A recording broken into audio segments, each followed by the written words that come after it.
Okay. I know I'm getting older now because I've realized that a lot of people that I knew when I was young have passed away because of basic math. Do you know what I mean? Like, there'll just be someone that you're thinking about where you're like, oh man, they were old when I was a kid and I pay bills now, so.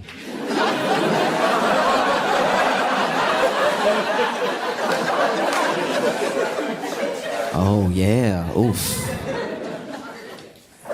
I went to a Catholic school in high school, and there was a priest there that I thought was hilarious. I don't even remember his name. I feel bad about it, but you know, he was dope, and he would do mass because we would have mass before classes and stuff, and he would always forget to turn his mic off. Consistently. I don't even think he knew it had an off button. He would always forget to turn his mic off, and then he would take the sacrament, right? Which is a cracker. And then every time he did it with next to his mic, it sounded like he was losing a tooth every week. It was never not hilarious. I remember the first time it happened, I was like, did he crack his soul? Like, what? And you know, I'm not Catholic, but I would sometimes, when we would have a retreat or something, I would go to the confession just to like do it. Do you know what I mean? Because there's a certain power in going to confession when you're not Catholic, because you're gonna tell someone a bunch of stuff they can't tell anybody else. And then they're gonna tell you what to do about it, and you're just gonna not. Like,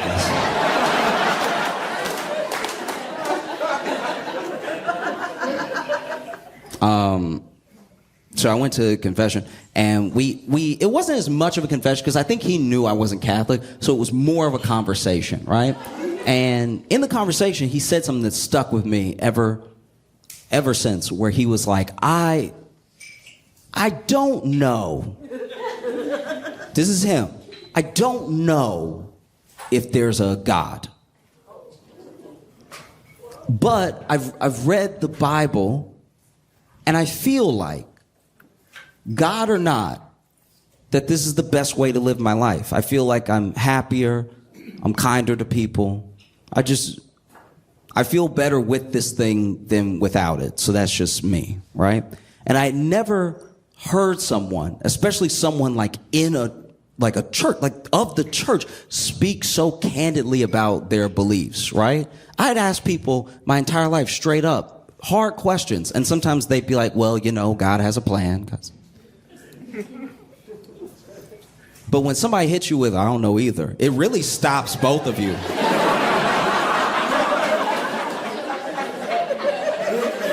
I remember the moment he said it, I was like, oh, I hope I didn't break.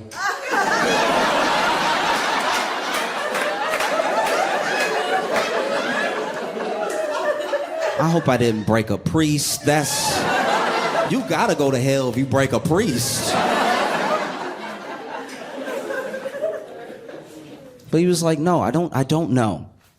But I think that even if nothing happens when you die, even if there's no God, by the time I'm gone, I'll be pretty happy about the way that I lived my life. And I thought about that the other day. And I was like, ooh, I was 14. And he was like 84, so...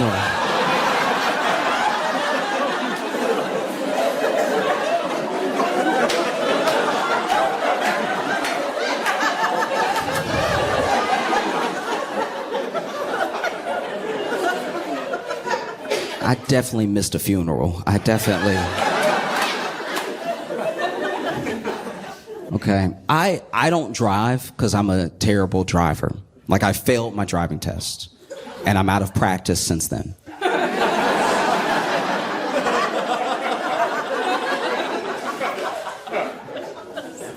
And so I don't drive, but I get driven. I take Ubers and stuff like that. Friends have given me rides and stuff. So I understand the value of gas money. And, you know, it always felt like some classic 90s late night joke to talk about gas prices and if they were high or they're getting so high or whatever. And at least right now, gas, at least in most states, is on the lower side. It's cheaper. It's trending down, actually. It's cheaper than it was last week at the time that I'm saying this, right? Don't quote me years from now. Mr. Moneybags thinks that gas is cheap. It's like, no. I'm saying that as of September 4th, 2024, gas is trending down. It's cheaper than it was last week. It's cheaper than it was a month ago. And it's down from a year ago, right? And I think that because of that, gas stations are maybe hurting a little bit, and they're starting to sell extra stuff that is a bad business model, right? Like extra stuff that shouldn't even be at the gas station. Like I saw gas station flowers.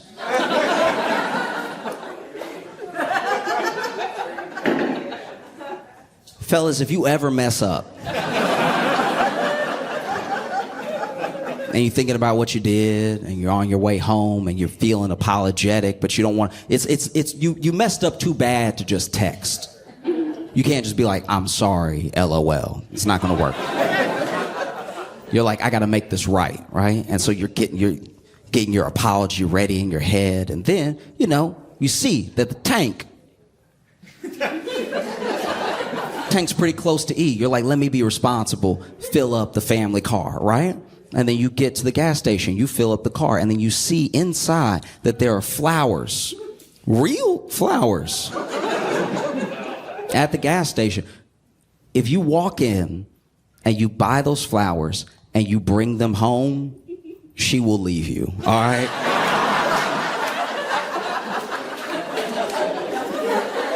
Gas station flowers look like an omen. Like, they're just dead enough to be alive. I've never seen anything like it. Like, and for sale of regular price flowers too. There was a bouquet that was in a bucket with a bunch of other bouquets, and I looked and the sign said $9.99 for these very dead. There's no vegetation around. These flowers were clearly shipped in like the back of a fridge or something. Flowers are big. Salads. I'm all for people eating their greens. And I think we should be healthier as a country. But if you buy a gas station salad, you have just used your credit or debit card to pay for E. coli, right?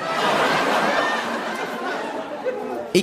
coli is supposed to be microscopic, but you can see it on a gas station salad. You can see it tap dancing in there. You can see it waiting to get inside you, excited. Eat me, please.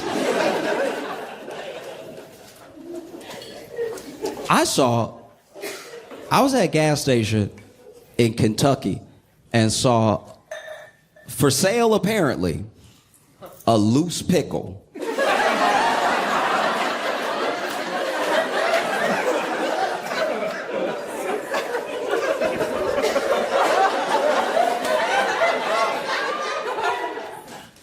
When I say a loose pickle, I want you to understand I said it right. I was at the gas station. My friend was getting gas. I was going to buy a bottle of water. And as I'm walking towards the fridge with the waters in it, I pass a shelf. The shelf has pickles laid out on the shelf and a price tag right under it. $1.99 for these loose pickles.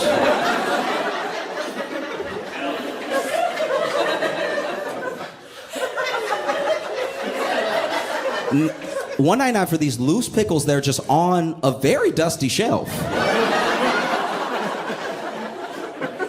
And they were wet. Like, they had pickle juice on them. And it was a mystery I needed to solve. Because in my head, I was like, what could have happened here? Because this was like a mom and pop gas station. It wasn't like a Circle K or, you know what I mean? Like, it wasn't like anything like that. It wasn't a Shell or anything. It was just like a regular, independent gas station. There's very few now, and I guess I can see why. But this loose pickle is just on the shelf with some other loose pickles, like, but it's wet.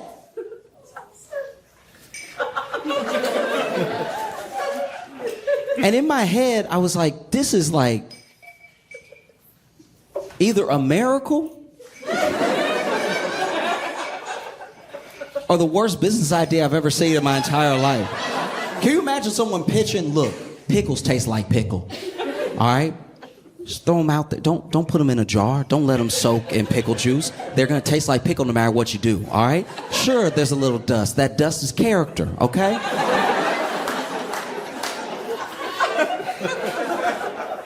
But truly what I think happened, because this is like an indie, mom and pop gas station, I think somebody went in there. And don't get me wrong, a person who's out of their mind, they went in there and they were like, hey, let me get the whole jar of pickles, but no pickles.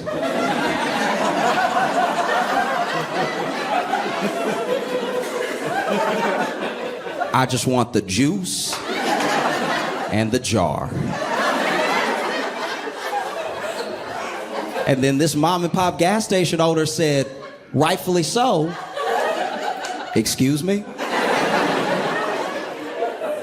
Sir, I want the jar and the juice, hold the pickles, and I'll pay whatever price you want.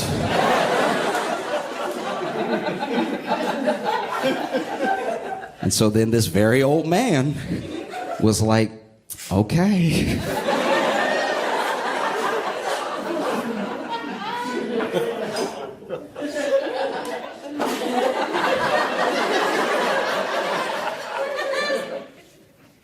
Because what do you charge for that? If somebody says, name your price, I would charge like $300. $300 would make me feel comfortable about making a sale to a serial killer, right? I wouldn't even say $300, maybe $500. I think $500 would make me more comfortable about what I had to do while somebody watched. You know what I mean? No, $5,000. $5,000 would be my price, because I would want them to have to pay so much that they couldn't get far, and when I called the police, they wouldn't be... They'd just be one tank of gas away. Loose pickles. And I asked them, I was like, so your pickles over there, what's the deal with that? Because they're just loose on the shelf. And the guy goes, what?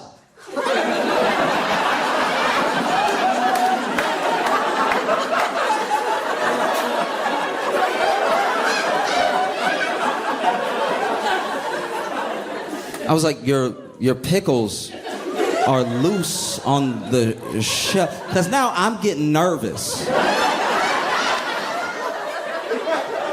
So your pickles are loose on the shelf. And he's like, what? And he's like cursing under his breath. And then he goes over there to the aisle where I pointed. And he's like, not again!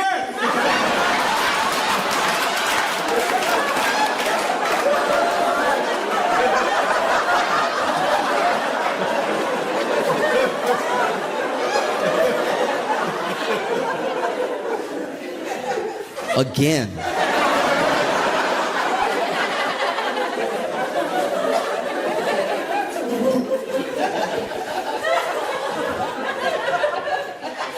And he's like, not again. I was like, wait, so this happened before? Like, you didn't want this to happen? Like, a weird stranger didn't come in here and pay you $5,000 for just the jar and the juice? And this dude explained to me while I bought my bottle of water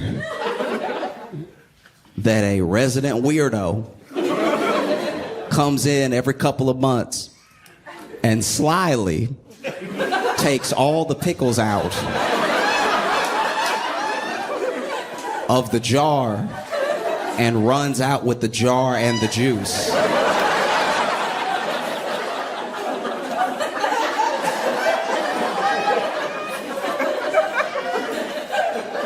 And he said, this dude said, I have alerted the authorities multiple times.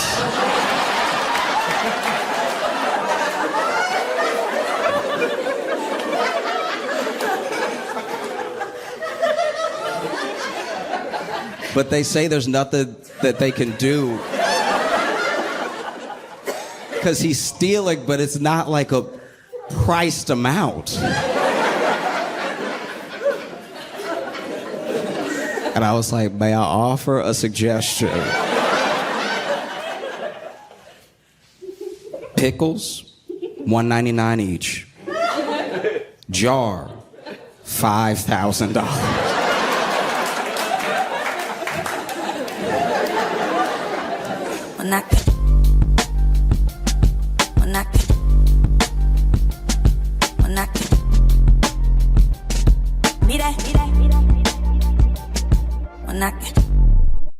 I'll tell you what, though, I've been listening to some of Beyonce's album, the new album, the country one, and everyone has what feels like a lot of feelings. Like, some people are like, this isn't country. Some people are like, what a beautiful country album, you know. So.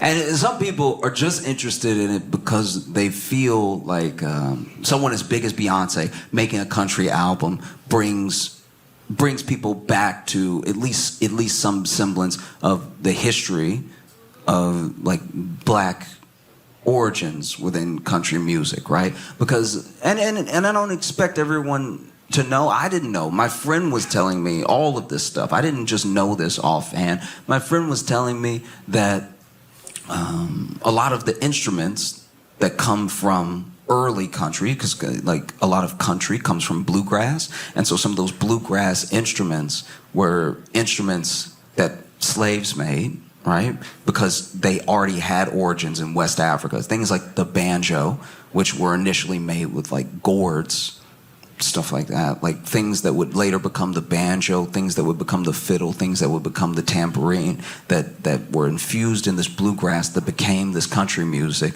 Also, while a lot of the chanting from spirituals ended up as like choral elements and lyrics in some early country songs, and I thought that was so interesting.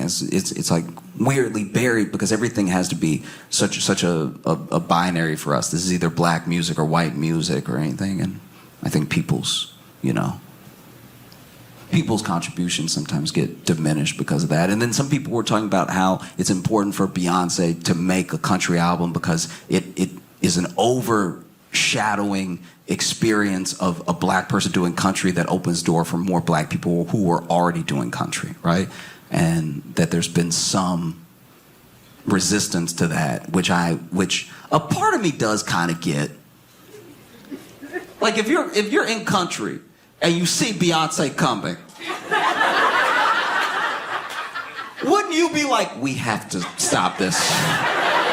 This can't, come on. Don't, please.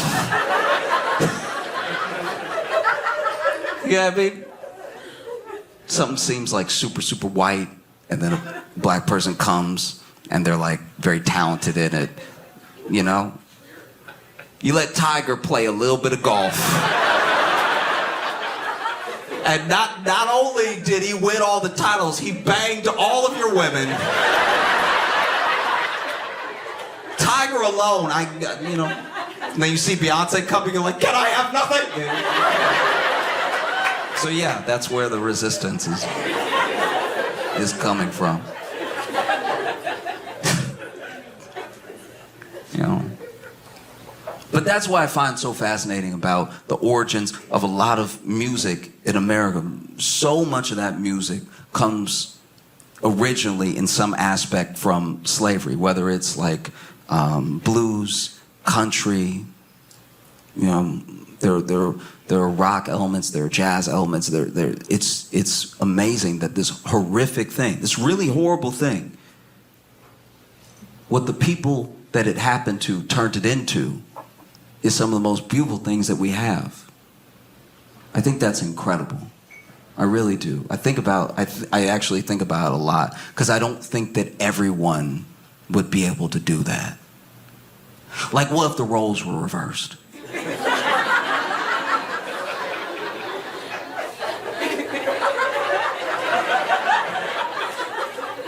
What would the white spirituals be?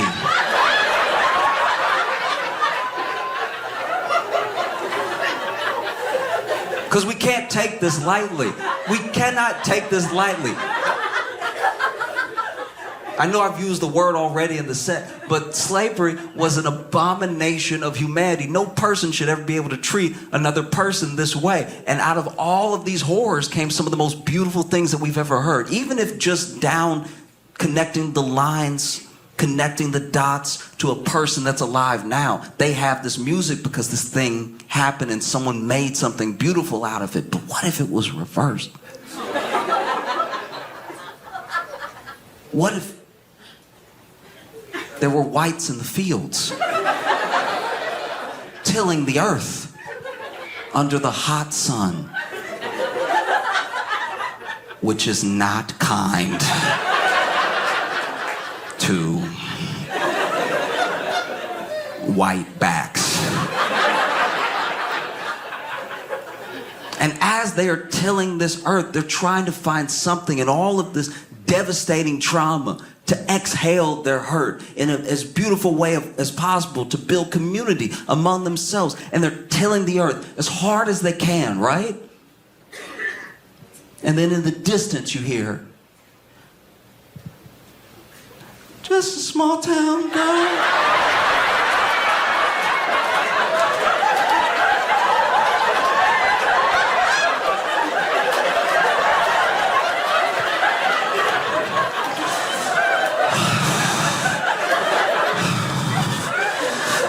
Living in a lonely world.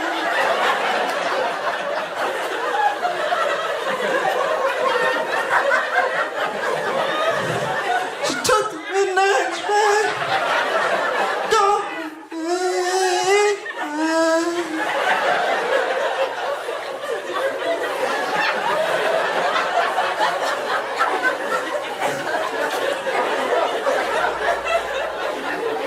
Slave Master Jamal comes out.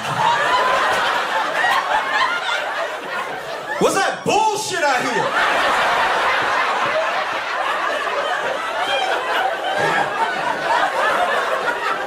Yo, everybody get back to work, for real. Ain't nobody playing with y'all.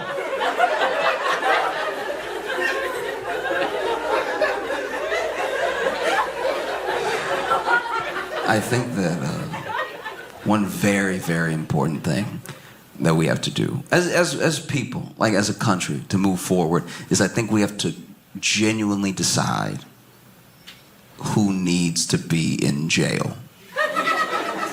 Do you know what I mean? Because this is my thing. We can all agree that you do need jail. Like, we've all met someone that was like, this feels like jail behavior. I don't want to risk running into this in traffic. I need you out over here, right? So we all have an understanding of the purpose of jail, but we don't seem to agree on everything that someone should go to jail for. But there are some baseline things that we all agree someone should go to jail for. But then people do those things, and then they don't go to jail. And then people do other things.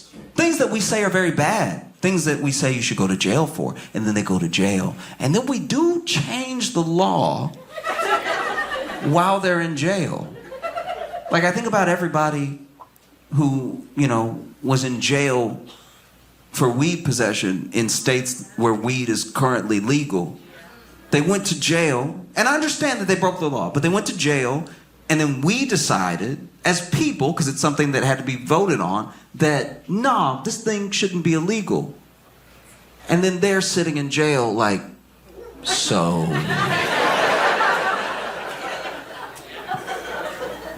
what about me?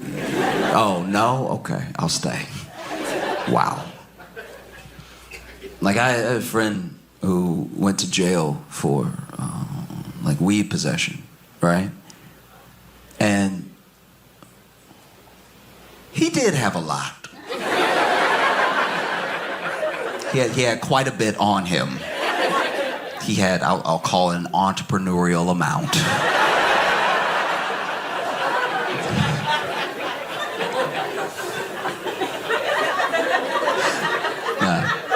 They popped his trunk and they were like, oh, you're a businessman. Oh.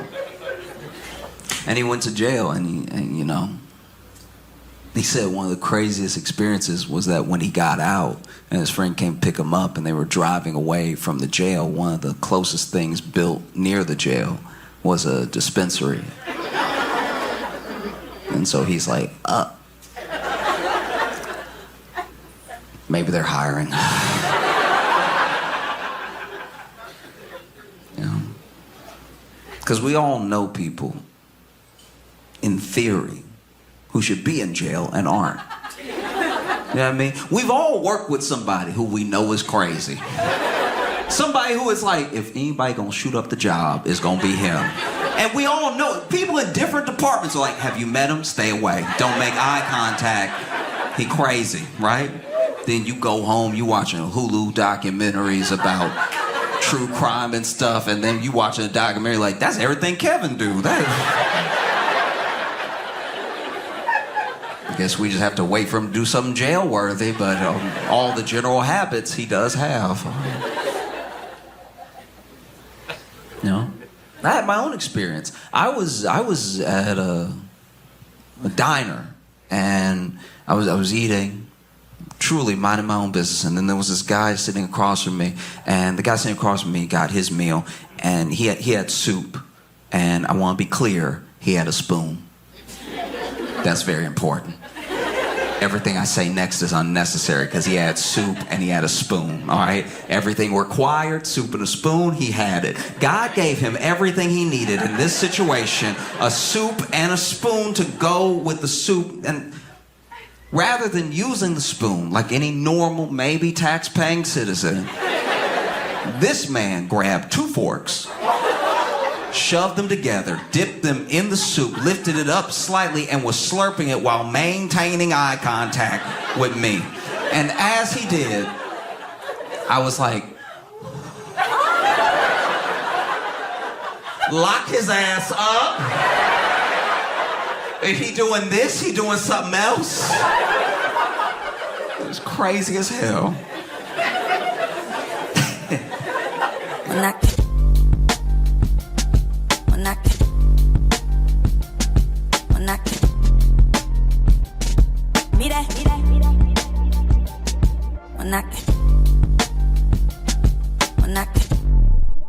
I don't know, whenever Tupac was murdered, it really was like Black Elvis. Like, we couldn't accept it. We were like, no, he went to Cuba because they was looking for him. Not likely, all right. But we never did that with Biggie. You notice that? Tupac and Biggie got shot within months of each other. And Tupac were like, no, he gonna come back one day.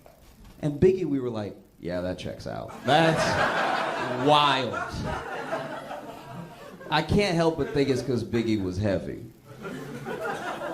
I think deep down we know if it wasn't the bullets, it would have been butter. You know what I mean? Like, Biggie was not long for this one. It was gonna be the streets or the kitchen. One of them was coming for Biggie. You know? I don't know if y'all remember this, but back in the day, before the pandemic, they were talking about putting Harriet Tubman on like the 20 or something. I don't even remember what bill it was. And it was like, everyone had an opinion immediately. There were people who thought it was great. There were people who didn't care. You know, a little bit, and then it turns out they cared. And then there were people that were like, no, we can't have this happen. And then Mnuchin said he'd block it, and he did, so it never happened. But I'm not gonna lie, I don't know if I need Harriet on the 20. What bothers me the most is how has Harriet Tubman not had her own sneaker yet? Like, that seems... You know what I mean? Think about it. Who is more deserving of a sneaker deal throughout all the history of America than Harriet Tubman? Come on. If you don't know who Harriet Tubman is, she was the LeBron of escaped slaves, okay? She was putting up numbers. She got a lot of other people to freedom. Buckets. That would have been a motherfucker to be a slave owner while Harriet was around. You come outside, ain't nobody there. You're like...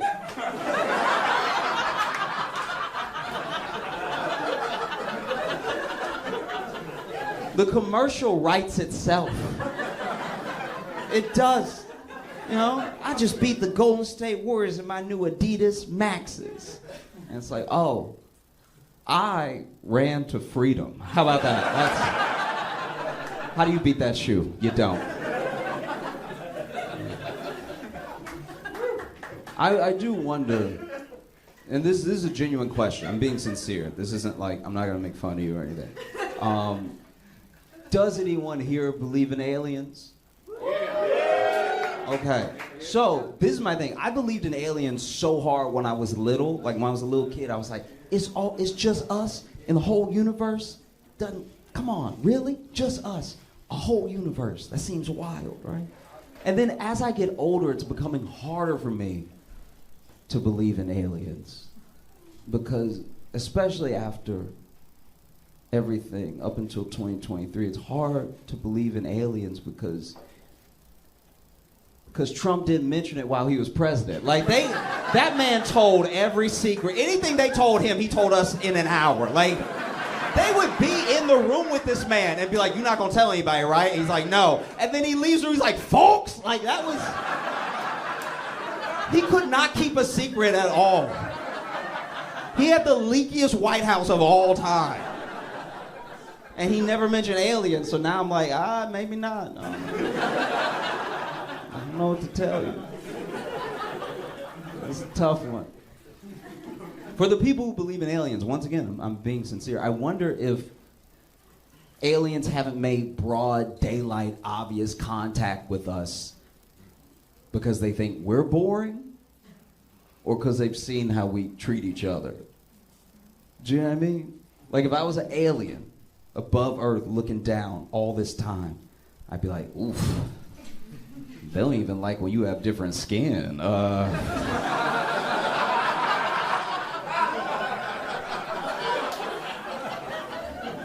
And I got 3 dicks, so they gonna kill me immediately. Just out of jealousy, if nothing else. God damn. Might as well stay up here where it's safe. Oof.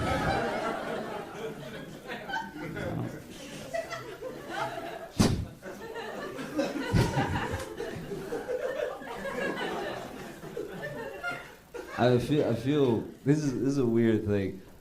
I respect that people have to be like choosy when they're dating, and sometimes you have to make choices based off, like, you get a little inkling of a thing and you call it a red flag, or because you're like, I know how it's gonna go after that. And sometimes people are overly harsh about that, but it's necessary, you know? Like, I think about my friend. I went to a club with my buddy, and he had a full, like, almost rom-com experience. He saw this woman across the club, truly across the club. He was like, the light was just shining on her a little extra, you know? So then my man made his way over, and it was almost like the dance floor was parting as he was walking over to her. And then he gets up to her, he lays his thickest game on that he has. He's like, hey, how you doing? You know, mind if I buy you a drink or something? And she turns around and looks him up and down and goes, oh, no. Nah, that's not what we doing. And he tries one more time. He's like, why can't I buy you a drink? Get to know you. We might like each other. And she looks him up and down again, and she goes, your shoes. Which I know, that sounds super vapid. That's wild. sounds really materialistic, but I'm not gonna lie, I'm on her side. Because when he looked down, both his shoes were untied. And it's like, yeah, bro, how did you? There's no better way to walk up to a woman and be like, you have to take care of me eventually, than to have both your shoes untied when you approach the conversation. How'd you even make it over without tripping? It's crazy. Dude, one shoe could happen to anybody. Both shoes hasn't happened since the 3rd grade, all right? If you approach a woman with both your shoes untied, you might as well walk up with a glass of milk in one hand and a cookie in the other. Talking about, you want to be friends? Because that's what the fuck you look like with both your shoes untied. It's insane.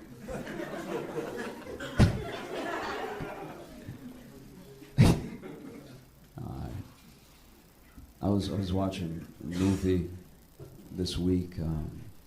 Have you heard of Downfall? Anybody? Okay. It's a German movie, and it's about the last 10, 12 days of like Hitler and the Third Reich. It was like when they were losing the war, and it's from the account of the secretary that was in the bunker of just like, you know, Hitler was freaking out and everything. And it got me to thinking, like, how do you contend with the idea that there's a higher power while watching all of the horrible stuff that happened around the world in World War II? It's like the worst atrocities against humanity happen, but also there's supposed to be this higher power that's fully in control and everything. And people talk about if they could go back in time, they'd kill baby Hitler and stuff like that. I'm like, all right, yeah. But if I was God, I think I would have just given Hitler a real high voice. Ain't nobody following him then. If that dude rock up and be like, listen to me.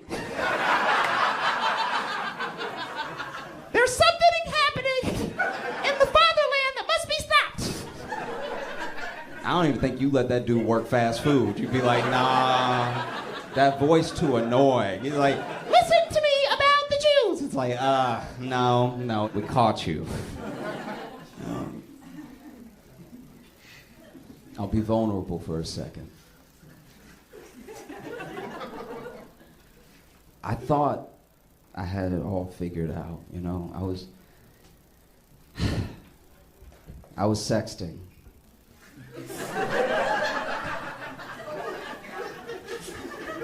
And sexting's a very precarious situation. You want to make sure you're sexting at the right time, you know? Because if it's like 8 o'clock, you still got other people texting you, you know? You don't want to accidentally send a text that's incoming to somebody because you opened the thing, you know what I mean? And it's also like, what if you're not that skilled? Like, what if I'm not good texting with just my left hand? Now you texting typos and stuff. It's knocking the sexy right out of your sexting. You know, it's like, I'm gonna fud your bass. It's like, nobody's into it now. You know? So I had an idea. I was like, this is what I'm gonna do. And I didn't talk to anybody about it. I had never heard anybody doing this, but in my mind, it was the best thing to do. I was like, I'm just gonna speak to text. So that way, I don't gotta worry about the other hand and everything, and I can just like get in the zone and stuff. I don't have to worry about other people texting me and everything. And it went horribly wrong. Because I wasn't at home. I was at my childhood home. So I was in my room, but it wasn't my house, you know? And it was, 9 o'clock or so, and we were sexted that, look, I'll read you the thing right now. This is what. Okay. All right. So she's like, oh, okay. And what would you do if you were here right now? And then I was like, girl, I would tear those clothes off. And Mom, what are you doing in here?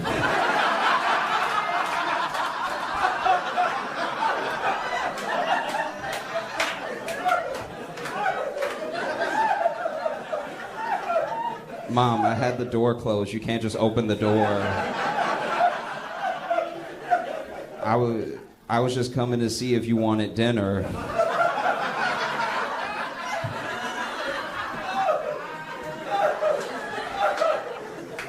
No, I'm okay. Mom, get out right now.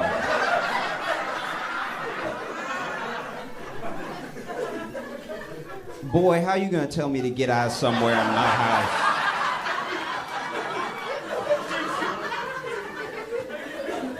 I'm sorry, Mom. Please, can you please leave and close the door? You know we don't have closed doors in this house. Which is true. That's a very, like, black family thing of, like, you not closing the door in my house. What you up to in there? And I was like, Mama, please leave. Please. Please leave. And she was like, all right, what's the big deal? I was like, nothing, Mom. Just please get out of here.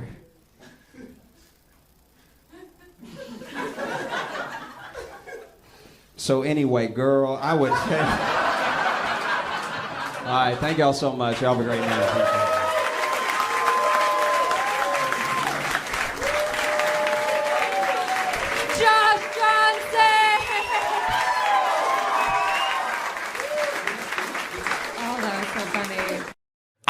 I've fallen down a very specific rabbit hole where basically I have been reading reviews like it's an addiction. I've been reading reviews from people from other countries.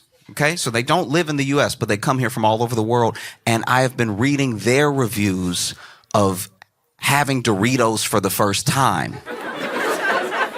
And y'all, I think we did crack again because when they come over here, it's people from France being like, I had one, my friend offered me one, and then when I looked down, I don't know how much time had passed, but there were 6 bags on the ground. And this is my thing, like, maybe what we are doing with Doritos is bad, you know what I mean? Because when you read the back of a bag of Doritos and you look at the ingredients, they all are words longer than what should be in food. If you read the back of a bag of Doritos, it looks like the recipe for meth, right? It's just a lot of propylene glycol sounding stuff and everything. So no wonder they come from around the world. They come from Europe, Asia. They get addicted and everything. It's sad to watch. It really is, because then they're in the review. They're like, I just ate so many and I couldn't stop. And then if you're reading it as an American, you like, yeah. Like, this isn't exactly news or anything, you know? If anything, that's on you for getting 6 of the little bags. You should have got a family-size bag. You know what I mean? If it's just you eating by yourself, you get the family-size bag. It is fiscally irresponsible what you're doing right now. Just getting 6 bags of the little ones like you gonna stop or something. You can't control yourself. You're in it now. You know? And sometimes I see him. Sometimes I see him over. I'm like, you know him. You know him when you see him because you can check the fingers, right? You know? Let me see your hands. And you see the hands like addicted. What a shame. Because no other country lets their companies do to the people what we let the companies do to us as far as ingredients. Like, we're like, man, it's very good. It's so good. It is good. It's not good for you, and it does have a taste that should not be in a human mouth. And I can tell that because people who have been alive for a long time are like, I've been eating forever, and I've never eaten anything like this before. It's taken me to a place I don't know if I want to go to. And you're reading them and you're like, how is it this serious? But then you actually travel, because like I've traveled around the world and stuff, and I've been to some of these countries that talk about the Doritos, and I can tell they're going to get addicted, because when I go there and I eat their food, I'm like, yeah, y'all missing quite a few flavors. Your palate isn't ready. And you can tell that because you'll go to like the Netherlands or something like that, and they'll be like, oh no, don't eat what we make. Go to like a Turkish restaurant or something. If you eat what we make, you'll die. Like, don't do it. We make cardboard over here. Your stomach not ready for what we do over here. We just boil the water and eat it. Like,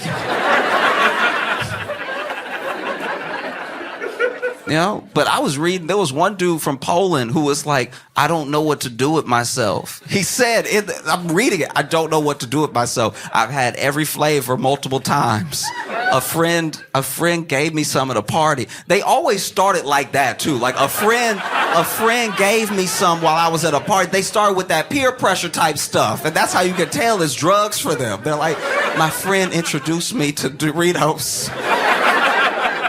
I was young and innocent. Now I've been running up and down town trying different flavors and stuff. And this dude from Poland was basically, this is like on a Reddit post, and this dude was pretty much admitting that he was extending his stay in the States to spend more time with Doritos. He's like admitting to the open internet that he is overstaying his visa to eat as many Doritos as possible. He is risking ever being able to return to the country. I live in New York, and sometimes I'm walking down the street. Sometimes I walk from show to show instead of taking the train and stuff. And I was walking from one show to the other, and I was passing this bodega. And outside the bodega was a dude that was over here like, you know, just standing there, doing one of these and everything. And I don't know, I've lived in some bad neighborhoods, all right? And when you see this, you know their day isn't going well, right? This right here, if you walk up on somebody and they're doing this, you about to be asked for a favor, right? Like these are not the movements of someone that's just gonna wish you a good day, right? So you're about to hear a story when you see this. And so I'm walking by, and as I walk by, he's like, excuse me, sir. I was like, oh, that's different.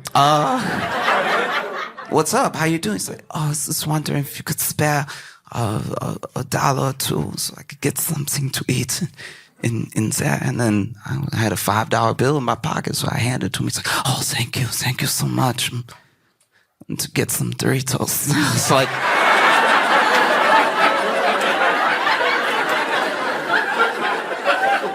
I'm an enabler.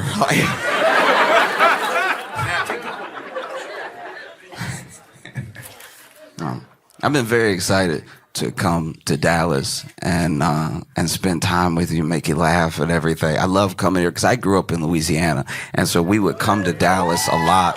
Yeah, didn't tell you which part. And I would visit, you know, Dallas sometimes growing up and stuff, and you know, the thing that we're known for in Louisiana and in Texas is just amazing food.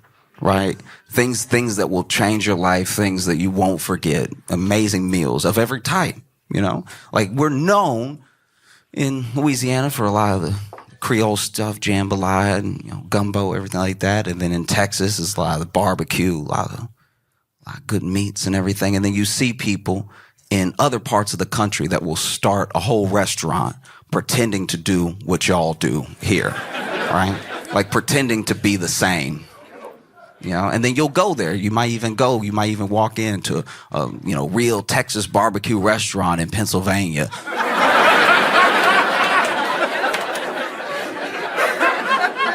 And you're nice, you're cordial, because you're good people. And you sit down and you have a couple bites, and then you're like, no. No.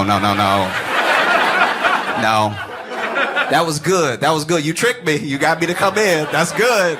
I like what you did there. It's because you got the font right. You got the font on the... That's what got me. You got the print right on the awning. And, ooh, okay. Because this isn't Texas toast. This is fat bread. You did fat bread. You didn't do any... Oh, you won't get me again, but that's nice. That's nice. Got to give it to you. Wow. You know? And that's the thing. Is that sometimes, you know, you have food that people really believe in, but it is bad. It's just not good. Belief doesn't make a meal, right? And especially when I look online, you know, it feels sometimes like we're lost, you know?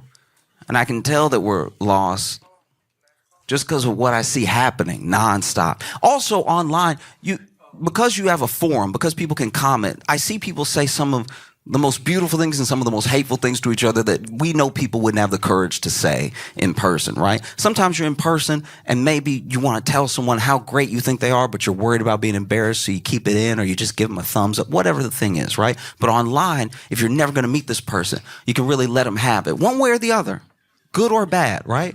And so I've seen some really like hateful comments that I know people wouldn't say if they were in person with the person, right? And when it comes to cooking TikToks, I think some of this hate doesn't go far enough. I think that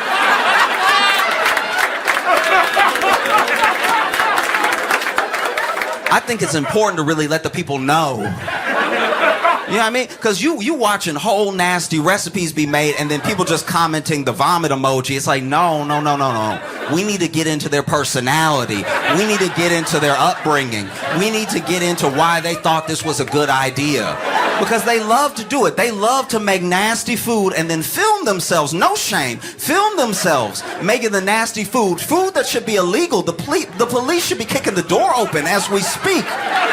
And not only did you not keep this a secret, you filmed it. You did an edit, and then you put it out for the world to see. You self-incriminated for no reason. And all this nasty food is somehow world famous or it's Nana's. Stop putting bad food on your Nana. Don't do that. You know she didn't bring you up like that to be making this slop. You know that grandma is turning her grave right now knowing that you're putting stuff like that on her name, because then the recipes don't make sense. They're like, you could use half a cup of sugar or salt, whichever. And it's like, that's a lunatic. That's an actual terrorist right there.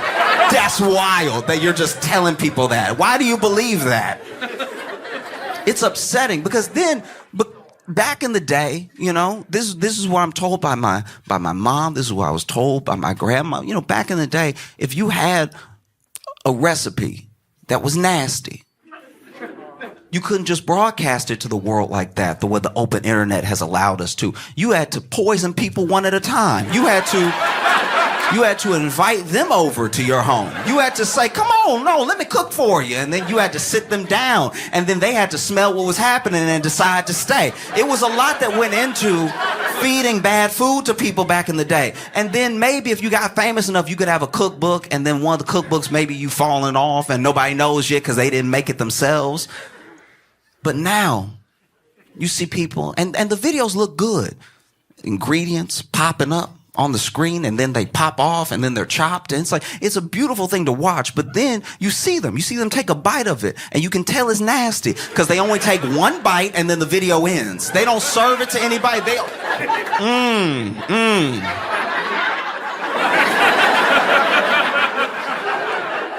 Because you know you've been invited to someone's house that thought they could cook but couldn't. And then you took a bite. You're a good person. So you go ahead and you take a bite, and you know when you take that first bite, okay, I'm gonna have to get rid of this. I'm gonna have to figure out a way. If there's a dog nearby, but I'm not gonna swallow. No, you're not gonna get me. You take that first bite and they're like, how you like it?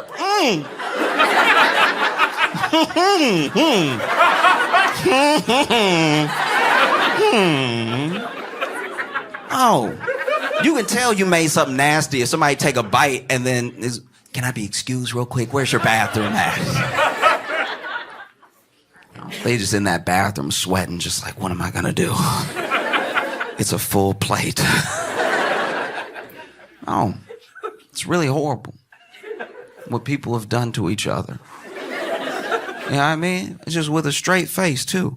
And now you got people broadcasting. Come with me while I make my Nana's world famous mayonnaise grapes or whatever. Like, and they don't even know there's anything wrong with it because once again, they weren't brought up with sense. You know? The amount of times I've been brought over to someone's house, and look, if anyone goes to the trouble of cooking for me, I appreciate it. You took your money, you bought the ingredients, and maybe you messed it up, all right? Maybe that's what happened, but I still appreciate the effort, right? As long as I don't have to finish it, you know? Because the amount of times I've been invited to someone's house and been fed shepherd's pie. You can tell from your groans. Like, shepherd's pie is already on the line. Shepherd's pie is crip walking a tightrope of nasty, right?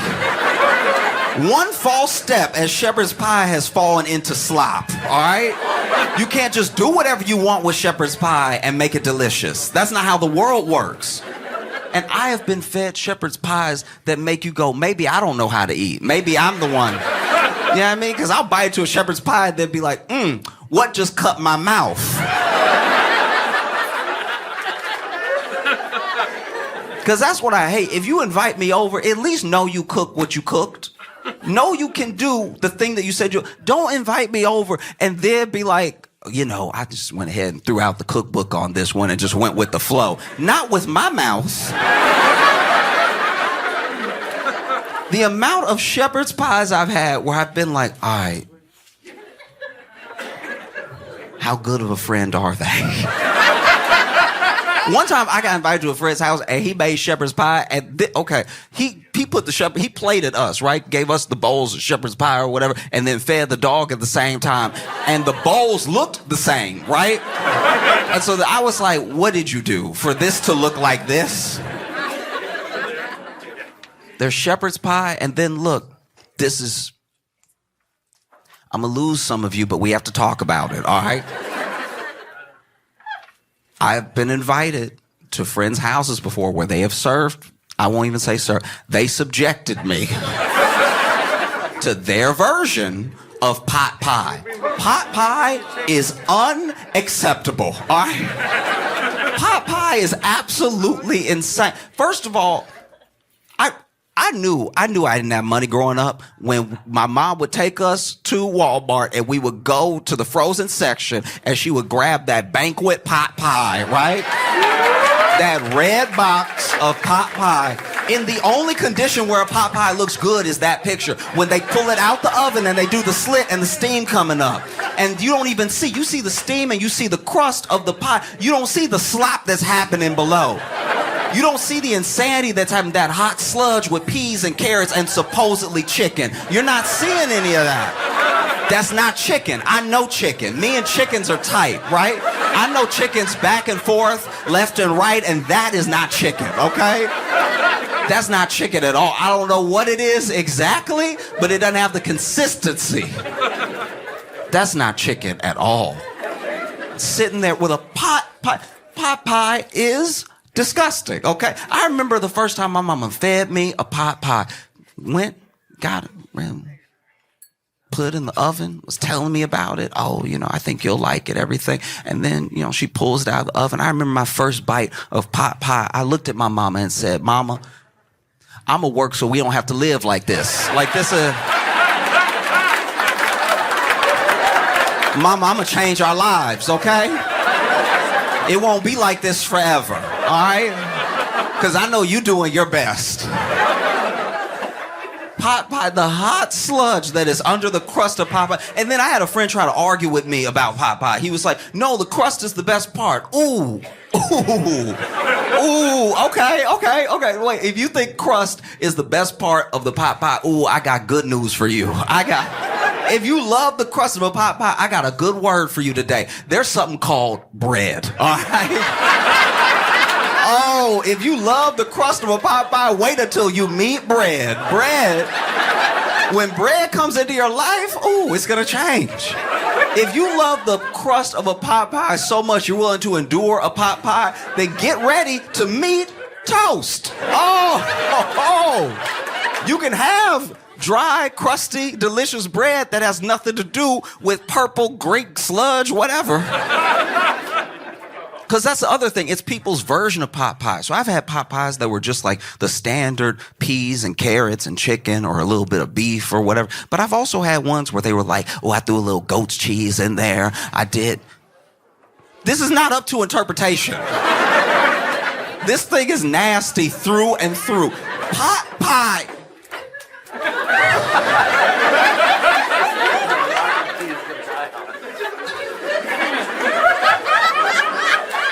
Pot pie.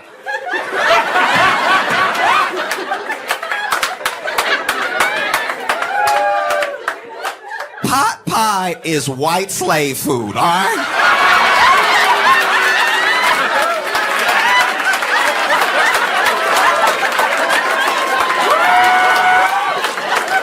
This is the food of subjugation. This is the food of fiefdom, all right? Hot pie makes sense if this is the 1600s. We don't have to do this. We are Americans. People fly from around the world and overstay their visas to eat our crack Doritos.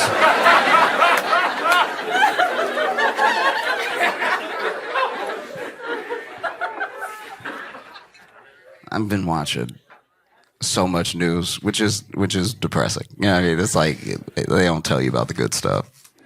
You know, you gotta go find the good stuff on your own. It does feel like, I'm not gonna speak for anybody here, but it feels like, for the most part, I think I feel the way a lot of people feel, which is a sort of disillusion with some of even the process of politics, you know, because we've become accustomed, because we have more access to information than we've ever had, and because we at least see ourselves as more discerning than we've ever been, we feel like we can tell when someone is lying, right? And we've all known and accept that politicians lie. It's to the point now where we don't even really judge who we vote for off of who lied the most. We judge it off of like how many people accidentally told the truth. You know what I mean? Like you look down the ticket and you're like, he got caught in that hot mic. I like that. That was a good one.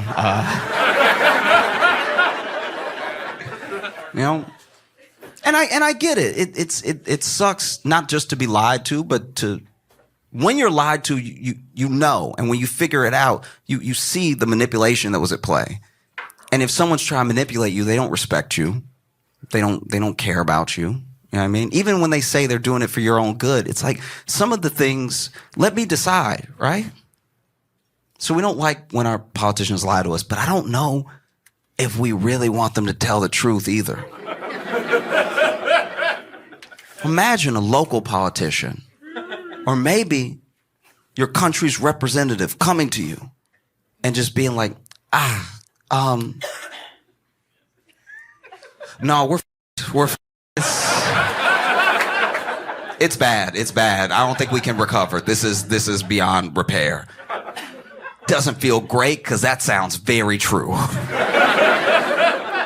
hope you're lying. Some people, you know, offer up the truth even when they don't need to. You know what I mean? And sometimes that's a noble thing, and sometimes it's a very dumb thing. Sometimes it's just an odd thing. Like RFK told the truth this week about... I'll back up. In New York City, in Central Park, in 2014, there was a bear that was found in Central Park. They're not native.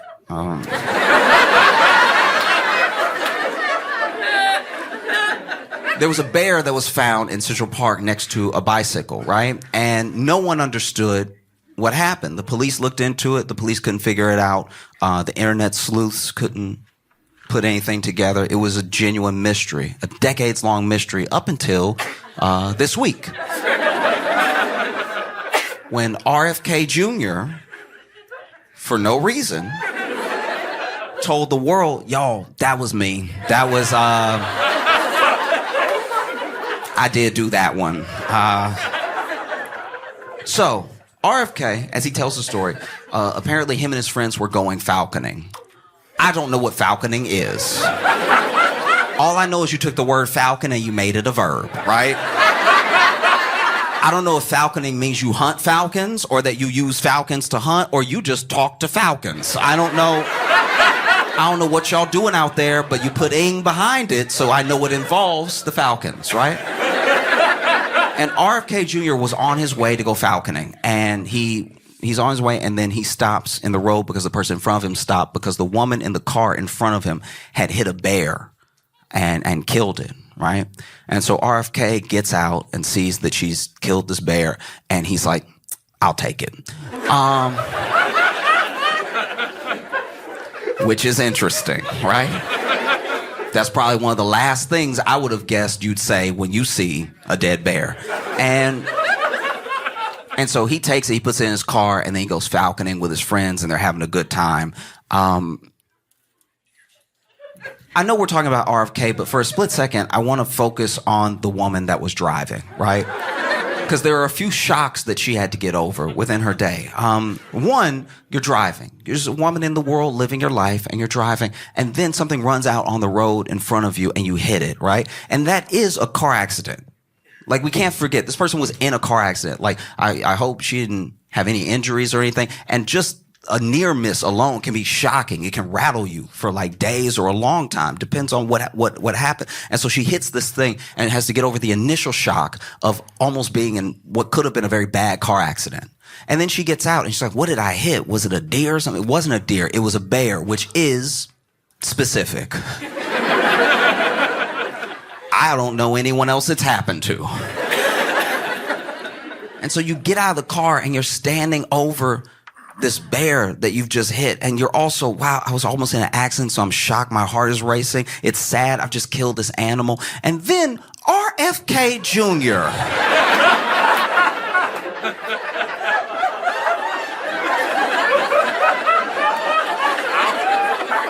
walks up to the other side of your car and stands over the bear with you and goes, I'll take it.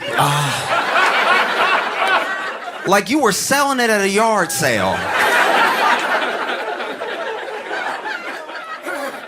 And so RFK Jr. went falconing with his friends, and they were falconing for a while, apparently. According to him, they were having a great time. So I don't know if the birds were extra talkative that day, or I don't know what was happening. But they were like, you a falcon, you a falcon, you a falcon. And then the falcons, I guess, were like, blah, blah, blah, like I don't know what noise they do. I don't know what they do. But you know, he's over here falconing. And then they go to dinner, right? Where I'm sure they ate a different type of meat. And he's talking to his friends because the reason he took the bear was to skin it and eat the meat, which I didn't know was an option. I didn't know that bears were running around just big-ass chickens. I had no idea. And so, you know, he's talking to his friends and he's having a great time at dinner. And then he realizes, I actually have a flight. I can't keep this bear in my car. And apparently throughout the entire meal, when he's talking to his friends about the bear being in his car, no one went, what? That never happened. Didn't occur at all. And maybe that's just how they roll as friends. Maybe RFK had a bear in the back and his friend was like, I got 2 giraffes. Like, and you know what it's like when you get 2 giraffes in the back of your car, they get all knotted up and everything. You gotta take them home and then unwrap them like some headphone cords, you know? And so then RFK decides that, you know, he obviously can't keep the bear in his car, and he has a flight and everything, and I guess no one else wanted the bear. And so he went to Central Park, and as a joke, this was like a prank that he was doing, he left the bear with a bicycle that he also had to get rid of. I don't know how big his vehicle is. How big is your vehicle that you got a bear in there and you have a bicycle at the same time? So then he leaves the bear and the bicycle in Central Park and then goes and has his flight and goes wherever. And the next day, no one really got the joke. Like, no one really... The next day, everyone was mostly confused. They were like, so... did someone hit the bear with a bike?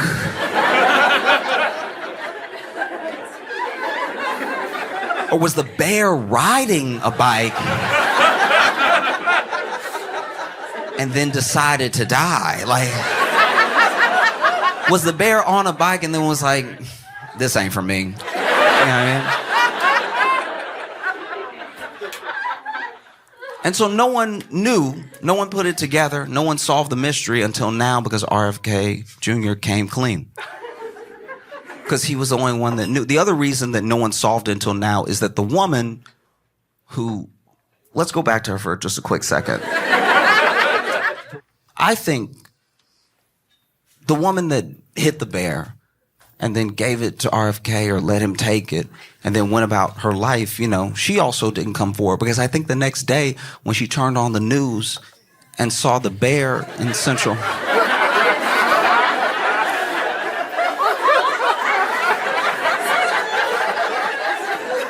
She had to have been like, nah.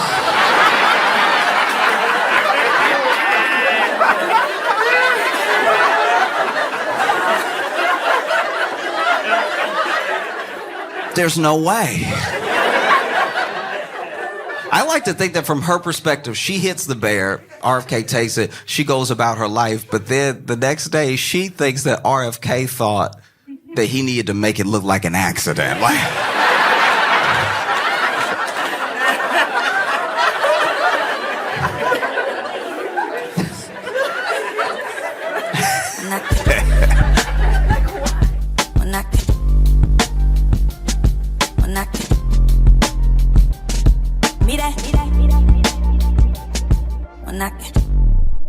I am excited, genuinely excited to my core, happy for all of my white friends, because it's coming. It's coming. Like it's almost, your new year is almost here. Like pumpkin season is about to start. And yo, I've never seen white joy. Like, y'all love autumn so much. It's actually the only time that white people get together and just have love and white pride, and it's wholesome. You know what I mean? Any other time you're like, oh no. But but autumn, y'all get together and just, who would have known the thing that would capture the white mind would be leaves changing? I'm not gonna lie, that's y'all's hip hop. It really is. Like, yo, leaves changing? Y'all are like, hey, that red, go off, cuz. You know what I mean? Y'all are out there apple picking, throwing up gang signs. I've never seen anything like it. Y'all travel. It's autumn where you are, and you'll still travel to where there's better autumn. I've never seen, it's so sweet. It's genuine, like, I am like genuinely happy for white people when like pumpkins, because everybody makes their pumpkin jokes and like pumpkin latte, whatever, but like, let people have something. This isn't hurting anybody, and it makes white people so happy. This whole time, I thought money made white people happy.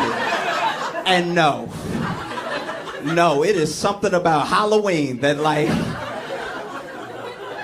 it's the sweetest. I thought I had white people figured out. And then as I got older, I was like, it's really autumn where that's where you see some of the least racism in all the country, because everybody too busy like, have you tried this pumpkin spice?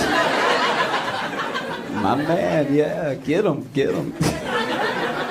This is my other thing.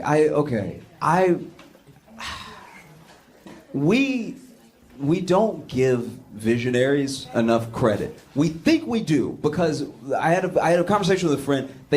They said this quote, and it stuck with me, where they was like, we only appreciate, visionaries by the time they close their eyes, right? Like, we only appreciate visionaries after they're dead, And I was like, nah, we appreciate some of them, but most of them we never end up appreciating. Like, we make a couple of them popular because it makes us feel smart, right? Like, it makes us feel good to be like, Ferdinand Magellan, whatever. And then sometimes we give people as visionaries that weren't visionaries at all. Then the real history comes out and we're like, we gave that dude a bunch of credit. He didn't really do anything. You know what I mean? Like Columbus. How are we still teaching this? This is crazy. We're like, no, he discovered America. He got off the boat and was talking to everybody who was already there. Letting him know he discovered it. You know what I mean? That's how I discover stuff. I just roll up in somebody's house and I'm like, man, this is nice. I'm glad nobody's here. And they're like, excuse me, what are you doing in my house? I'm like, oh, who are you? It's like, I'm the owner of this house. That's debatable. Because what would a conversation between Columbus and the natives even gone like? He gets off the boat and he's like, what are y'all doing here? And like, we live here. He's like, oh, hell on that. Look, what do you mean you've been here for generations and generations and you have your own ecosystem and like war and like hierarchy? It's I just got here, so it's been discovered. And they're like, I don't really think it works like that, dude. And he's like, well, can y'all at least like, I got my boys on the boat.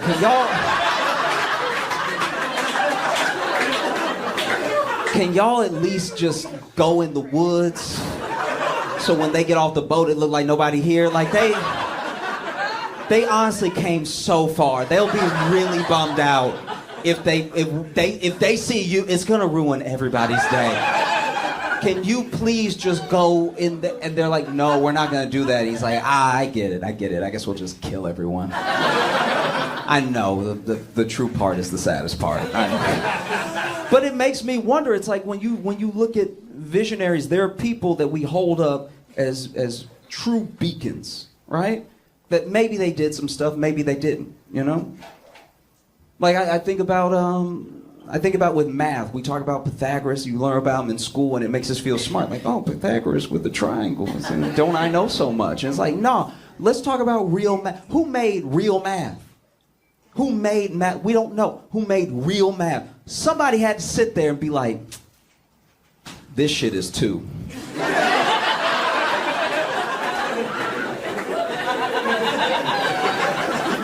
There's just something about it that feels...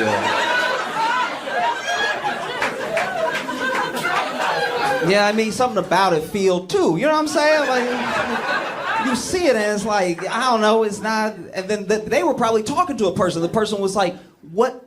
Nigga, what the fuck is 2? And they were like, well, you know how you're you? Like, you're just you. And they were like, yeah? It's like, yeah, it's just you. So that's like 1 or something. And then this is, like, I'm not you. I'm not you at all. I'm like me. So I'm also like a 1, I guess. But then us talking, that's like, that can't still be 1, right? It's gotta be something else. Like, we should just give it a name. And he's like, but what the fuck made you say 2? Like, there's something you're stuck in between your teeth? Like, what made you say 2? He's like, I don't know, it just feels like 2. You know, it feels double of what, and they were like, nigga, what the fuck is double? You know? Like, I think about that with things get invented now, they get made now so quickly that it's skipping us. I don't, not only do I not know how my phone works, because of my phone, I don't need to know how things work. I no things anymore. Because I don't need to know anything. I was about to learn directions. I was so close. I really was. Like, I was, you know what I mean? I didn't have my first phone yet, and I was about to learn because I was like, I keep getting lost. I never make it home on time, and I don't have a car, so I'm just always on foot, which thank God, because if you drive in the wrong direction, you're never going to make it home. So I was like, I'm going to learn directions. Like, sooner or later, you need to know what west is. I had no idea what west was. Some people would say, go west. I was like, left or right? Don't hit me with all of this 4 stuff. You know what I mean? And then I got a phone, and on the phone was a compass. So now, I got Google Maps and a compass. I'll never be lost again. I'm good. You know, but it got me wondering, like, who made the compass? Like, we don't make it famous who made the compass. But, like, I'm sure there's an answer somewhere, but we don't talk about who made the compass, because that was also probably like a 2-type conversation. Somebody made a compass, and they were like, yeah, this will get you home. And they were like, what do you, it's just pointing, it's moving, it's just pointing random. How is that? That's confusing as hell. Is home this way or this way? Keep moving. Why is it moving if it's gonna help me get home? Is it magic? Are you a witch? Are you a witch? Because that's the other thing too. Up until a certain point, you really couldn't be smart without being accused of being a witch. We killed all the smart people. We wonder why people in the medieval times didn't have it better. It's because they murdered anyone with a good idea. If somebody was like, maybe we should wash our hands, it's like, that's a witch. Oh, get him quick. Get him, all right? And definitely, if you were a smart woman, you were gone. It was just fact. And so they gave him a compass, and he's like, what is it supposed to do? And it's like, it'll get you home. It knows where north is. How does it know? Well, it doesn't know. It uses magnetism. What the fuck is magnetism? It's like, just trust me. It'll point north. You'll be able to get home that way. Please trust me. You'll get home if you just follow it. Because that's the other problem, is that if you invent something, if you're a visionary, you have to make things for people who not only weren't able to make the thing, they might not understand the thing. When Ford was selling cars, right? He used to sell cars like door-to-door style, which had to be a motherfucker. Because then it's like you drove out here to sell the car, right? Even if you make the sale, now you like, bro, can I get a ride? But that's what would happen. Ford would make the sale, right? And the way that he would make the sale is he would teach people to drive. And when they saw how quickly they were getting places, how easy driving was, they bought the car, you know? Especially if he was going to like a wealthy or even like mid-level class farmer's house or something. Because they needed cars the most. You used to have to just... I don't know. Anyway. And that much walking is just beyond me. Anyway. So he would sell the car, and he noted, it's like in his autobiography, not his autobiography, his biography and stuff, about how people were so unequipped for this new idea so deeply that when they were driving the car, instead of hitting the brake, because they didn't understand what brakes were yet, instead of hitting the brake, they would yell, "Whoa," in the car, because they were only used to being on horses, right? Which must have been crazy, because imagine you in a like 1920s car, so already not a safe vehicle by the seatbelts hadn't been invented yet, and the motherfucker is speeding, going, "Whoa!" Whoa! You're like, actually, you need to step over there. You need to step.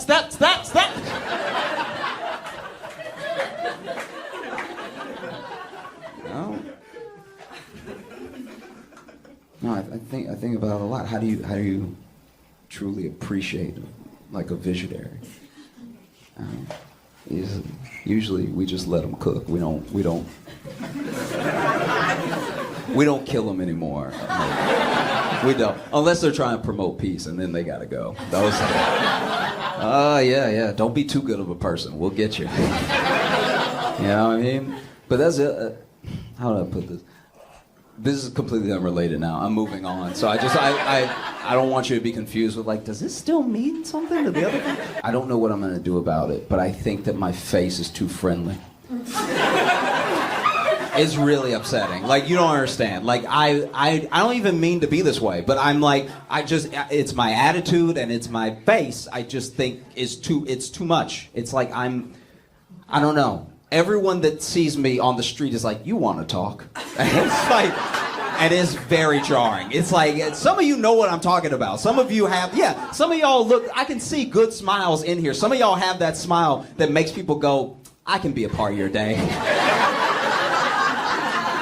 And it's the last dude that just saw me, and I just walk around with a sort of half smile, because when I read about it when I was like in my early 20s, I was like reading this book, and it talked about how you should walk around with a half smile, so anytime someone needs a smile, you're halfway there, right? And so then I was like, yeah! And so I adopted it as a person, and so I'm walking around with this half smile. But if you half smile at crazy motherfuckers in New York, that is an invitation.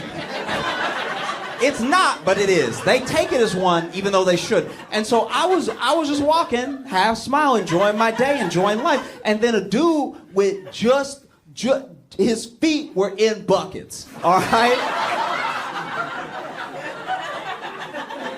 My man's shoes were buckets, okay? I don't even know if he had real shoes on in the but the bucket seemed taut. Like, it seemed like it was sticking to the foot. And he just walked up and he was like, "What's up, young brother?" It's like, what's up, man? What's up? How you doing? Because this is also like a black thing that a lot of people don't know about. When you're walking down the street and you see another black guy, the number of brothers he calls you is the situation that you're in. If he goes, hey brother, that's just another black guy. If he's like, hey brother, he needs something. If he goes, hey brother, that is drugs. That's drugs every time. No one needs you to call you brother that much unless they're your actual brother, okay? So I'm walking over and this man is like, hey brother. I'm like, I am in danger, okay?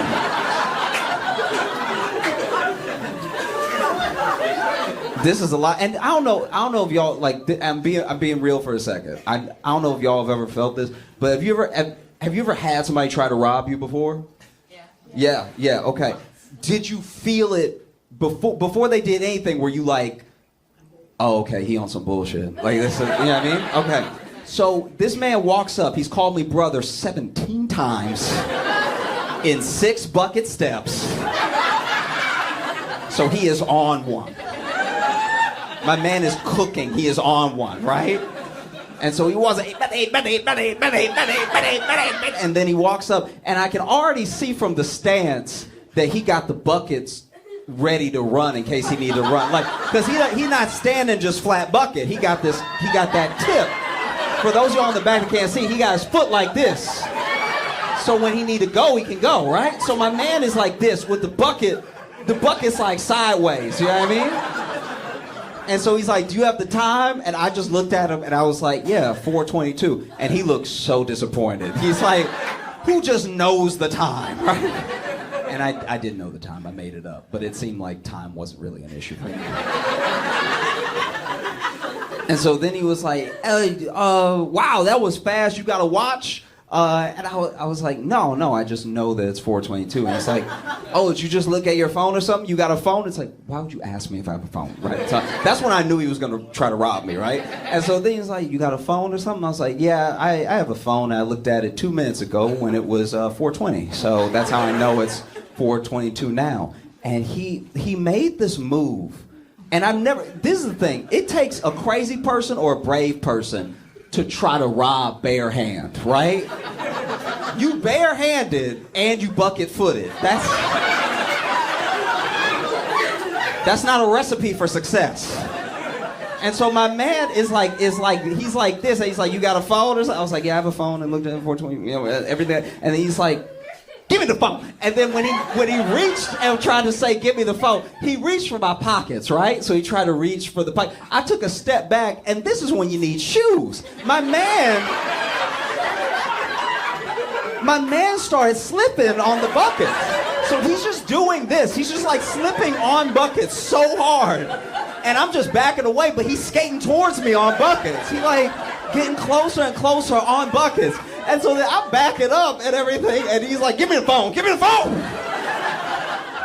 I was like, I'm not gonna give you my phone. And then finally I had backed up into a wall. So now it's like fighting time, you know what I mean? And so now I'm in the wall, he keeps sliding up to me. He's like, give me the phone. I said, give me the phone. And so I just pushed him. And the way he fell back, because basically, it was, okay, you know when Bambi's mom died? Like, you know how sad you felt? This man was trying to rob me, but it took him so long to slip on these buckets that I almost helped him. Like, it was like, because he was like, he was on his own footed roller coaster. And I almost reached my hand, and I was like, no, wait, this nigga tried to rob me. He deserves nothing.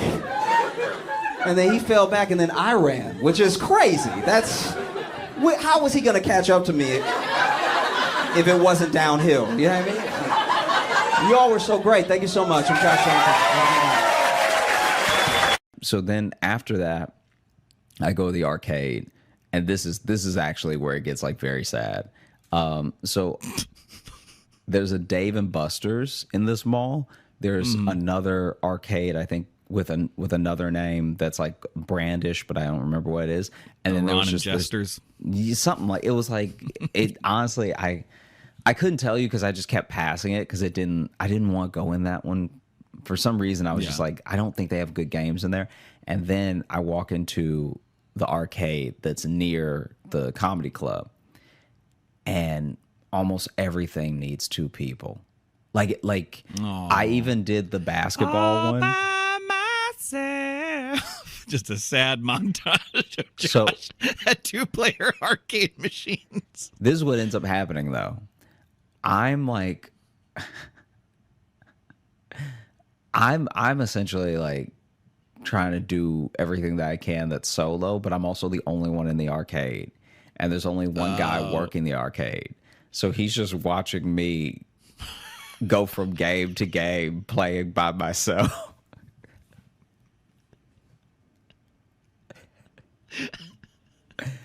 like I'm I walk in and I'm like, hey man, so how does it work? Like, do I pay you or what? And he's like, first go make some friends. yeah. First come back with people. So then I'm like, hey, how's it work? Do I pay you or what? And he's like, you can if you want, but there's a machine over there that just, it's a card that you load and stuff, and starts explaining to me. So it works just like Dave and Buster's.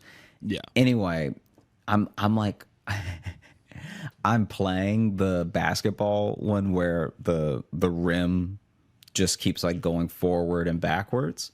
And I get in one. Like in the entire round, I get in one basket because like my aim just every time was off because I was trying to guess where the rim would go. And then every time I try to play again, it says waiting for more players, and it makes me wait for 30 seconds. Just to remind me that I'm by myself. Yeah. Yeah, surely no one would play this alone. Yeah. Let your friends tag in, yeah. That's why there's another basketball goal right next to this one, because it's supposed to be a competitive game. And then I did the punch. They had the punch one where you test the strength of your punch. What? That is the game. I wasn't laughing at your description. That is seeing just someone do that by themselves with no one around them. Yeah. It's just I probably like, look slow. Like here's a lonely, angry man who wanted to just punch something. it would be funny if that dude was filming me and he's just like incels day out. It's just me at the arcade. Just punching the knockout machine. I just wanted to say 999 so bad. And even though I'm getting angrier, I can't seem to punch harder.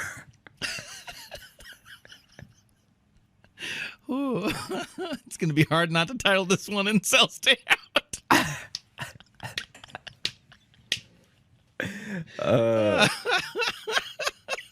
And so My friends didn't show up.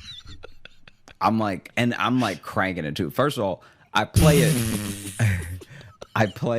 Admittedly, I play it too many times. Like I play it like I have a problem. This is my only outlet. Swipe. Oh! Yeah, like you just came from a court hearing. Gotta go work this out right now. Yeah, I'm furious that I won custody. Yeah.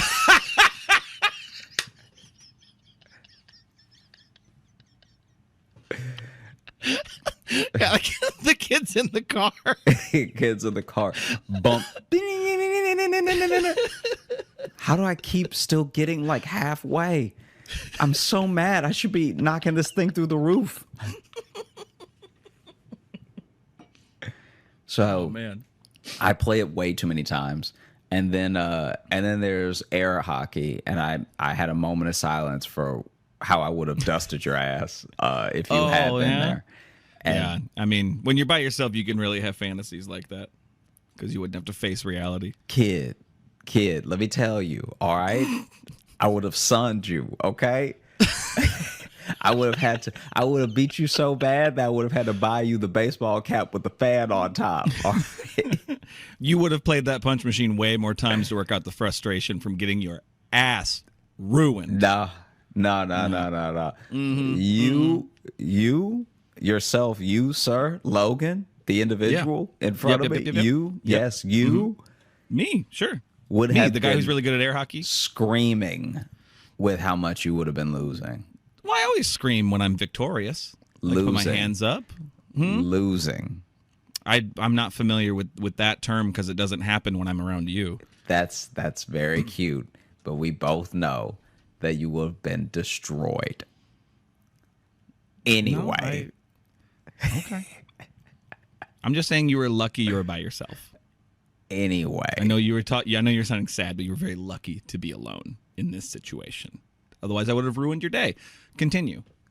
You would have ruined nothing. My day would have been made from seeing the tears stream through your beard onto the wispy air of that table, watching your tears float like an air hockey puck. So then I must have been there for like an hour because people finally start showing up, and it just makes it worse. Like, because before I just had to worry about the guy manning the place watching me, being like, "Wow, he's really by himself." And if you think it's sad to be by He's yourself, not happy about it in an arcade, like the whole of an arcade just to yourself seems like a dream until you realize how many games need another person. So then the only thing, especially like a mall arcade, because it's not like old cabinets. It's like it's those social games. It's not just like, oh, there's a Galaga. It's not that. It's not like a throwback barcade kind of thing. Exactly. And so basically the only thing sadder than being at the arcade by yourself is reloading the card to play more games by yourself. Where you have to reload the card. I gotta put more money on this card so I can punch this thing more. I'm telling you, I had to reload the card 3 times because I kept running out of credits. And it feels crazy initially to be like, oh yeah, let me put $50 on this card. Because in your mind, you're like by yourself. You're like, why would I ever spend that much money? Whatever. But then you spend 10, and then you're like, you run out, but it's only been 10 minutes. So then you get another 10. How much money did you spend it? Did you put 50 on first and then had to reload after that? No, I kept putting too little. Oh, okay. Because the way you said it, I got worried for a second that you spent like $150. No. At this arcade by yourself. No. I spent at first I got $10 because I also didn't know how much everything would cost. So I'm like, I might only play a couple games. Let me not put so much on this card that I have stuff left over. Right. So then I did 10 and then I did 20. And then I maybe did another 10 or 20. I can't remember. But either way, once people start to show up, it gets so much worse because now people are like straight up on dates. And so now I'm like trying to play I'm trying to play games next to people who are like actively on a date. And they're also like teenagers too. So they're not even like, if it's a date, they're kids. They're not even like other adults, you know?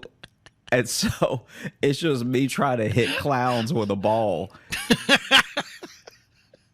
And then he's doing the ring toss, and she's like, yeah, you can do it. And then anytime I even accidentally make eye contact with them, they both look down. Like I'm like actively trying to get away from them as quick as possible, but my game is still going, and I've already swiped the card. So I'm like, oh, jeez.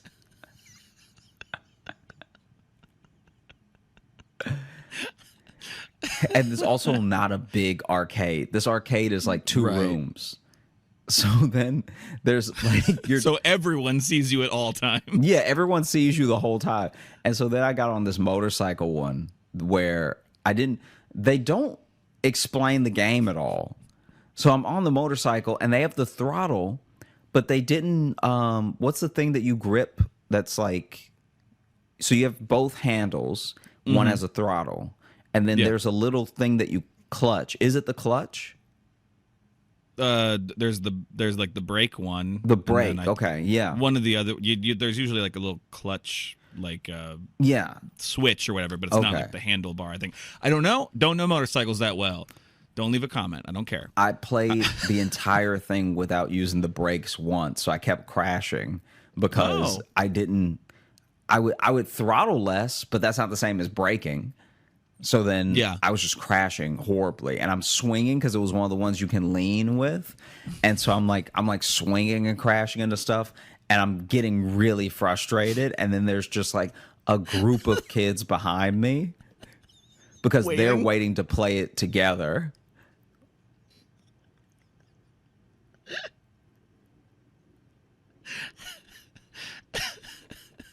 It's like it was horrible. It like you get off and go to the punch game again. Ah! Honestly, it was like, so then I did play the punch game after that because I was like, at least this one you're supposed to like do alone and like no one can judge you and stuff. No, that second part's not true. That second part's not true of that game. And so then I played that one a few too many extra times with witnesses there, and Jesus, John. And then it was actually kind of funny because when I started playing this other game, remember when we went to the arcade? This would have been years ago, I guess. But there was that drop game where you drop the balls into the cups and you try to get all 50 balls into the 50 cups as they rotate. I don't know if I remember that game. Do you remember this? It's like you hit a button and the ball drops per time you hit the button. Oh, that's right. Yeah. Okay. So I'm playing that one. From that one, you can kind of still see the punching bag game. And this kid, I felt better about my experience playing it because even if I seem like a crazy person, this kid fully missed. I don't even know how he missed. But he he reared back to swing, and like in one of those viral videos, he just fully misses. Nice. And then hits it with his head, so it barely goes up. Like it he got like a 7. Yeah. And I was like, okay, I'm not the only one who's awkward here. That's nice. You know? I mean, he's got the excuse of being a teenager, but whatever.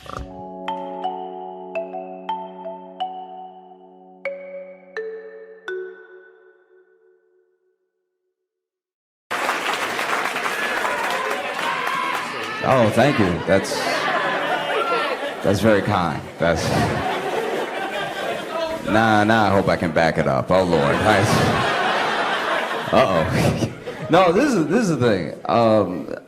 I have not been to St. Louis much, but I got in last night, and I've had a great time so far. You have a beautiful, beautiful city. You have a beautiful museum. Lots of stolen art. Lots of, like, y'all got it good. Like I was looking around like, wow, that's from Egypt. Oof.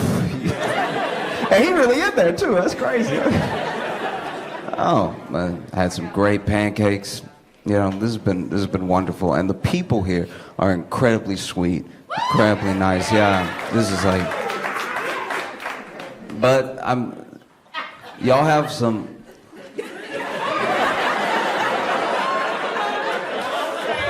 Y'all do have some demons, all right? Like this is chaotic. Like y'all have the Midwest nice on lock. I'm just saying, a cut below that, like a paper cut below that. Y'all are wildin', like. So I flew in. I didn't have a car, so I've taken like 4 Ubers since I've been here for very short trips, right? Very short. We're talking less than $10 trips, just over here to over here, because I don't know if I'm gonna make it on foot, right? Like this is. This is not the most walkable city. Like I walked out of my hotel thinking like, I'll just take a walk. And I look both ways and I look and the way that this truck zoomed past me, I was like, you know what, I'm gonna go ahead and order, just so I have some armor around me. And the dude driving couldn't have been nicer. I get in, he's like, Josh. I was like, yeah, wow, you really excited, like you know me. That's crazy. Excited to see you. I get in and we're talking about the day and everything. And then I don't know, like truly out of nowhere, my man just looks ahead and his whole face changes and he yells out in the car. So his windows aren't down. Nobody can hear him but me. This is for nobody but him and I. This man goes, it doesn't take 2 lanes to turn right.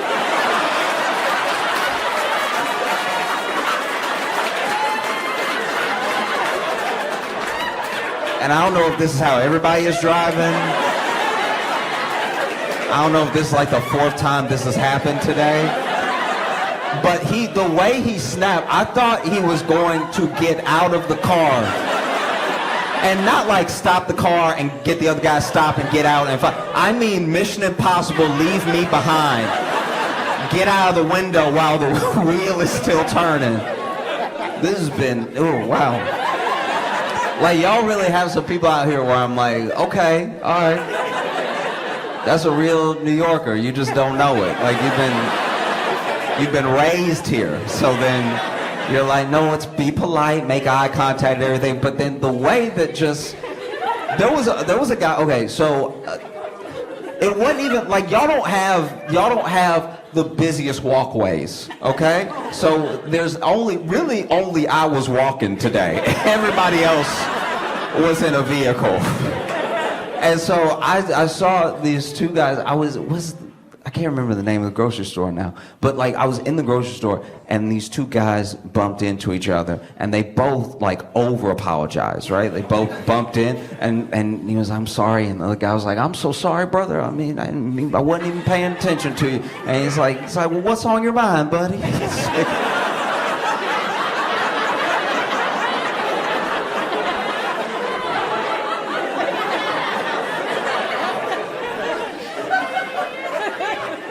And he's like, I've just been going through a lot, you know what I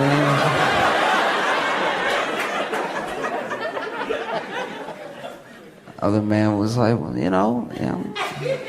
this is what the grocery store's for, to meet people, to talk about things. I was like in the distance just getting disgusted. I was like, when are y'all gonna fight already? This is gross. Did y'all have a good Halloween? No? Okay. I know it's over, but I'm like the opposite. I talk about Halloween and watch horror movies way longer after Halloween is over. I'm like the opposite of the Christmas people, because some of the Christmas people have already started. They've already broken out the Mariah Carey. They've already done certain stuff, and I'm still stuck on Halloween. It was one of my favorite holidays growing up.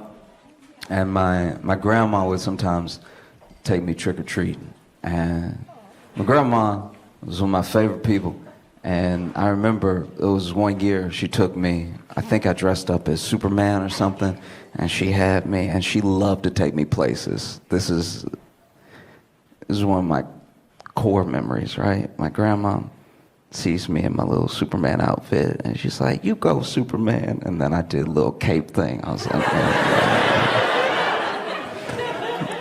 and then she's got me hand in hand, and we decided to, go to a couple houses, go trick-or-treating. Now, this was not the best neighborhood, so there was going to be very little trick-or-treating, period. Like, this is already, anybody who's from a place that is not where you want to stay knows what I'm talking about. So we go up to the first house, and I knock on the door. They open my trick-or-treat, and then they give me a little, maybe 2-3 pieces of candy.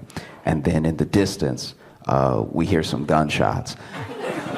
And then my grandma was like, can you give him a couple extra pieces? Because we gonna go back home right now. So this really is, not to put all the pressure on you, but like, come to think about it, you don't want to be opening your door that much tonight, so you might as well just give him the bag.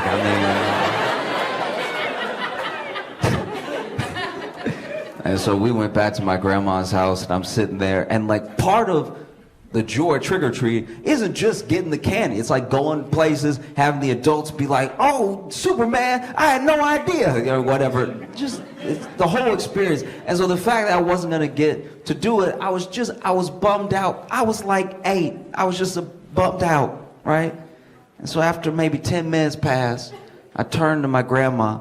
I'm like, Grandma, are you sure we can't go back out and trick-or-treat? And I don't know if y'all who grew up in the South here, but Southern grandmas especially, they turn on you. They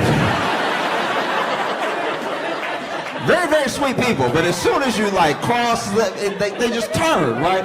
So I'm like, Grandma, can't we go trick-or-treat just for a little while, you know? And my grandma turns to me, she's like, boy, are you stupid? Are you stupid? Did you not hear the gunshot? And then she made me sit there with her, right? And this took all 5 minutes. I don't want you to think she was torturing me or anything. But she sat with me there for 5 minutes and just made me count out the gunshots with her. And every once in a while, my grandma would be like, that's you? That's you too? My grandma cracked me up because, especially anybody who has grandparents knows that in one form or another, your grandparents have lived long enough that they have some arch nemesis out there. They take different forms, but there was this one person that was one of my grandma's arch nemesis. We still don't know who it is, but they would come every Halloween to trick-or-treat, and my grandma hated that. She never wanted to give him candy because she was like, that's an adult, right? He little, but that's an adult. I know an adult when I see one. And then even when I was kind of like, come on, just this the holiday and everything. She's like, no, he grown, okay? I don't care how little he is, he grown. There's a holiday for the children. How he come every year and the same thing don't grow, all right? That's an adult. But Halloween also has its downsides, you know? Like I had years when I lived in Chicago, people would come and trick or treat. And there was one year that I heard the trick or treat and I opened the door and it couldn't have been a bigger man. Like it was, I was looking at him and he was looking down at me and he had a bag, but it wasn't even a bag, he had a pillowcase. And he was like, trick or treat.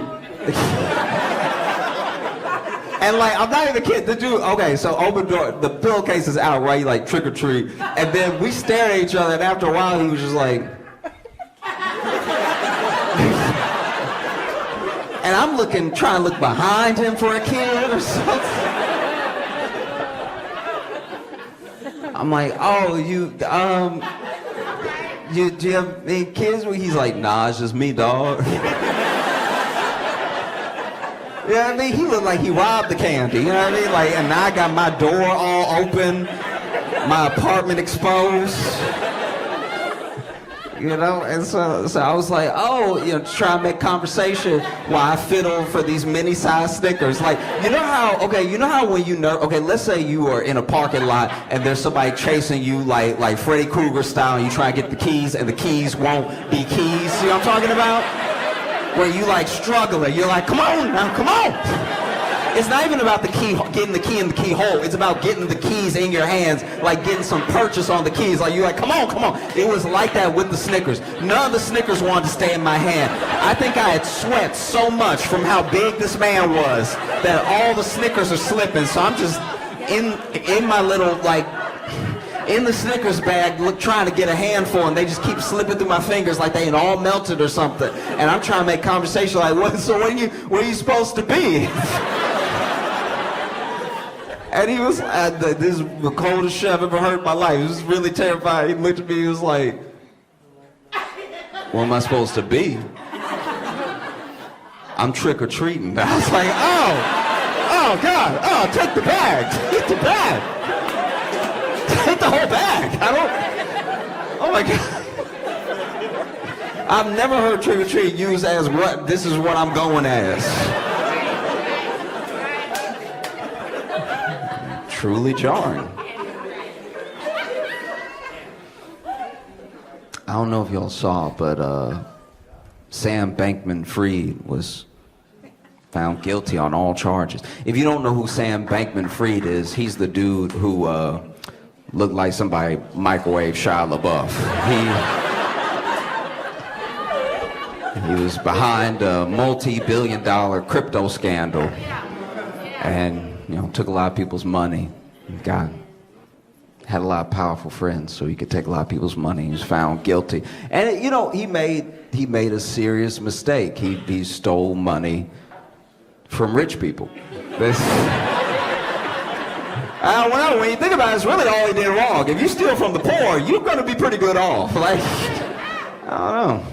This dude is gonna go away for a long time, which is crazy because I don't really understand what he did. But I'm glad he didn't do it to me.